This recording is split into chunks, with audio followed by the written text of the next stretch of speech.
நான் என்ன சொல்ல வருகிறேன் என்பதை புரிந்து கொள்ளாமலேயே அதிமுக உறுப்பினர்களும் எழுந்து கத்துகிறார்கள். இங்கு அமைச்சரவையில் இருக்கிற சேகர்பாபு போன்ற அமைச்சர்களும் எழுந்து கத்துகிறார்கள். நான் பேசுவதற்கு வாய்ப்பு கேட்டு போராடி கொண்டிருக்கிறேன். வாய்ப்பு மறுக்கப்பட்டது. நாடாளுமன்றத்திலே எப்படி பேரவைத் தலைவர் முன்பாக சென்று வாய்ப்பை கொடுங்கள் என்று கேட்கிறார்களோ அதே போன்று நானும் எனது இருக்கையில் இருந்து சென்று பேரவைத் தலைவர் முன்பாக இருந்து எனக்கு முழுவதுமாக என் கருத்தை பதிவு செய்ய நேரம் கொடுங்கள் கேட்டேன். இது தவறா?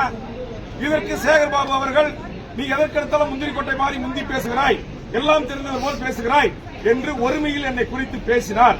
உடனே நான் அவரிடத்தில் சென்று இது போன்ற ஒருமையில் என்னிடத்தில் பேசக்கூடாது, கலைஞர் ஆட்சியில் போட்ட அரசாணையை அதிமுக ஆட்சியில் நடைமுறைப்படுத்தல, 10 ஆண்டு கால அதிமுக ஆட்சியில அது காவல்துறையில டைரக்ட் கேஸ்ல நடைமுறைக்கு இல்ல, இதற்காக வழக்கு தொடுத்து உயர்நீதிமன்றத்தில் வழக்கை பெற்று நடைமுறைப்படுத்தி வந்தான் வேல்முருகன்.